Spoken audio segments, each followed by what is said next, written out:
Selamat pagi, Bapak-bapak, Ibu-ibu, saudara-saudari dimanapun berada. Shalom, berkah dalam. Berjumpa kembali dengan Sugeng Pramono dalam renungan kisah singkat Santo Kristoforus.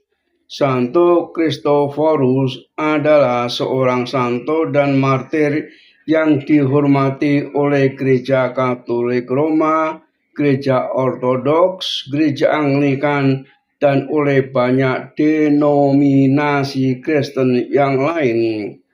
Ia wafat pada masa penganiayaan umat Kristen di abad ketiga dalam pemerintahan Kaisar Romawi Decius 249 sampai 251. Menurut legenda yang berkembang pada abad pertengahan, Santo Kristoforus awalnya bernama Overo, berasal dari wilayah Kanaan Palestina. Ia bertubuh tinggi besar seperti raksasa dan gagah perkasa. Cita-citanya ialah ingin melayani orang paling kuat dan berkuasa di dunia ini. Ia tahu bahwa raja adalah orang berkuasa dan selalu dikawal oleh banyak tentara terlatih. Karena itu ia menjadi pelayan sang raja. Tidak lama kemudian ia meninggalkan sang raja karena melihat bahwa raja bersama pengawalnya takut kepada setan. Ia lalu mengabdi kepada setan yang dianggapnya berkuasa atas manusia. Suatu kali ia bepergian bersama setan. Di tengah jalan, setan tuannya itu gemetar ketakutan tatkala melihat sebuah salib yang ditanam di pinggir jalan. Kristoforus kesal lalu pergi meninggalkan setan itu. Ia mendirikan gubuk kecil di pinggir sungai, berdekatan dengan jalur penyeberangan yang banyak dilewati orang. Ia berupaya membantu setiap orang yang mau menyeberang, namun takut akan derasnya aliran sungai itu. Kristoforus tidak takut karena badannya tinggi, besar, dan kuat. Suatu hari datanglah seorang anak kecil meminta diseberangkan. Kristoforus segera mengangkat bocah itu dan memikulnya ke seberang. Semula bocah itu terasa ringan, namun lama-kelamaan terus saja bertambah beratnya. Sampai ketika berada di tengah sungai, ia merasa bagaikan sedang memikul seluruh dunia dan tidak sanggup lagi untuk melangkah.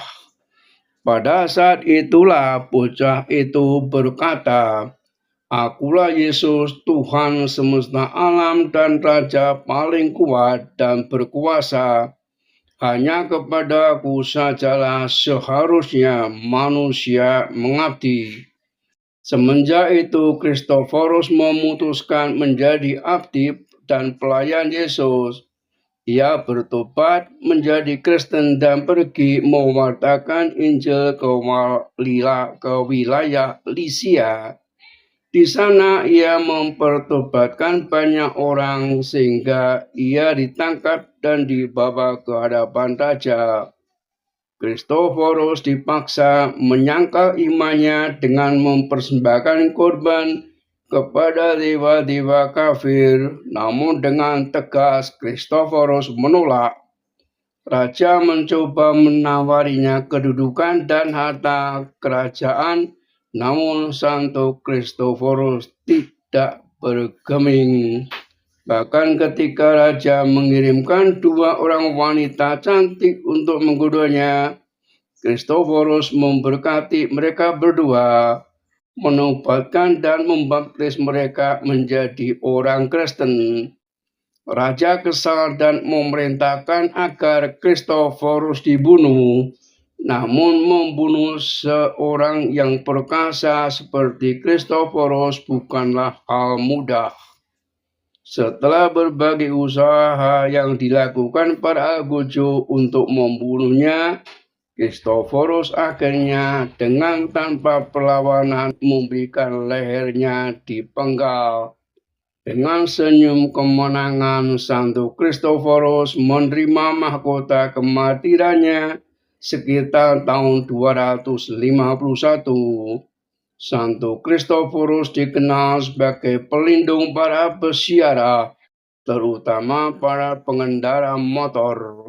Perayaan 25 Juli, lahir dan hidup pada abad ketiga, kota asal Kanaan, Palestina, wilayah karya Lycia, Asia Kecil, wafat sekitar tahun 251.